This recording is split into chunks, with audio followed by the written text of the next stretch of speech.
Hello. So we are here today with Jacob. Jacob is going to tell us a little bit about cybersecurity. But before we start, let's hear from Jacob. How did you start on this journey learning about cybersecurity? One day, me and my dad were going to the bookstore and we were looking through the books when he found this book. Let's He see the brought book. it for me to read it. I didn't read it.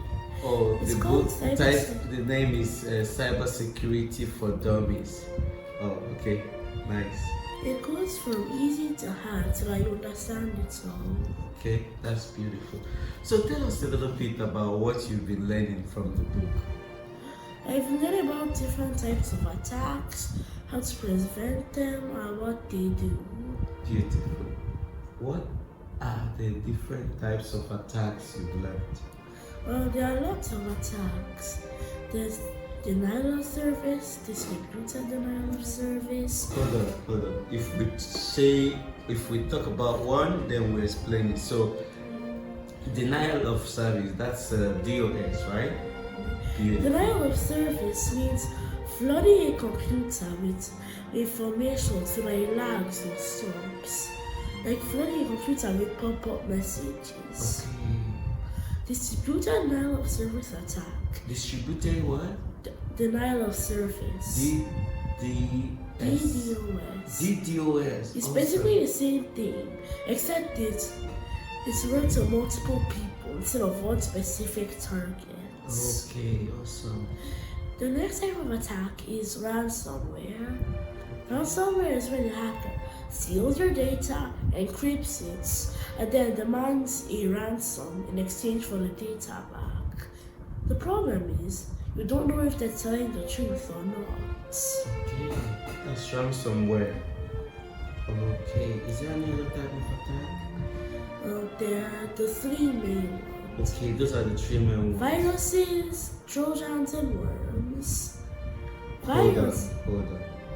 What are viruses, Trojan, and worms? What are they categorized as? They are categorized as malware.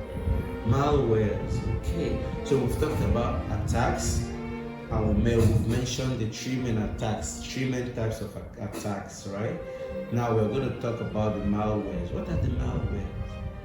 Malwares are viruses, Trojans, and worms. What do they all do generally?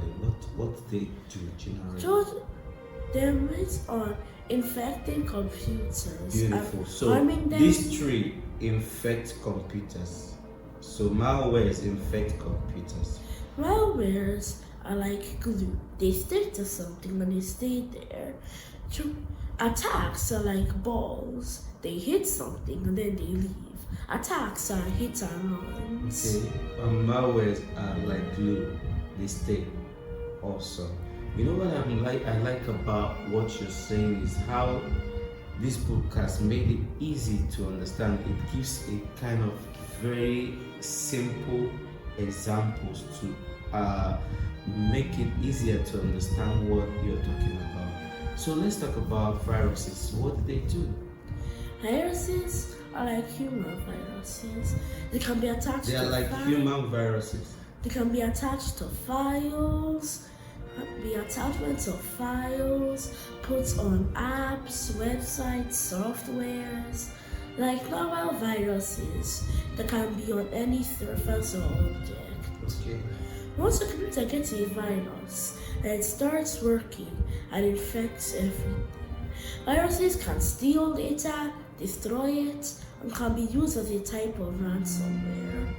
Okay. So what about the other ones? Trojans, named after the Greek Trojan story,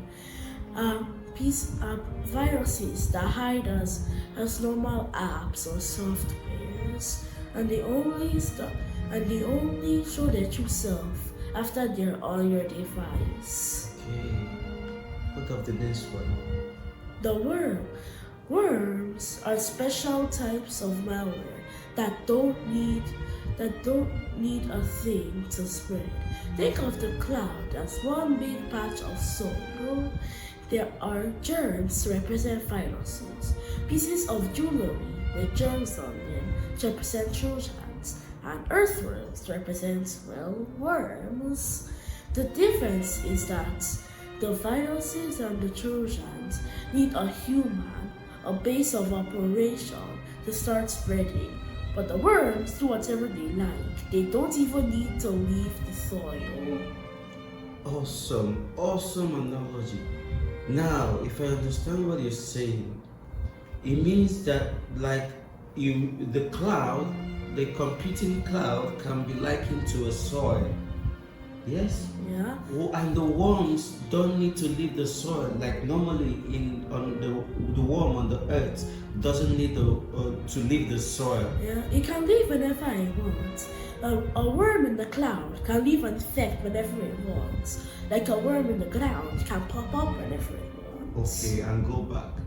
Yeah, it can Awesome. go in and out. But the difference between worms and viruses and Trojans is that the Trojan and the viruses need a vector, a human being to base send of them. operation. Base of operation.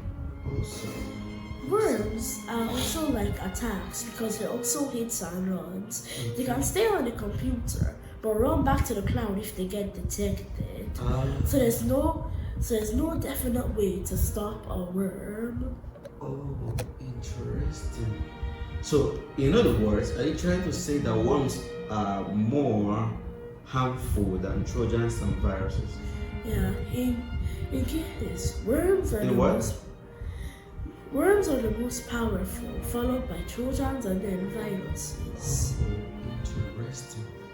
Oh my goodness, I'm enjoying this lesson you're giving me. Is there something else you want to add? I forgot a few types of attacks. Well, that's fine. But you've done well now for the moment. So what we'll do is we'll revert back and get to learn more from the book and upload other different types of attacks when you read them up, right? Okay. Thank you so very much. It's been an interesting discussion, Jacob. Thank you.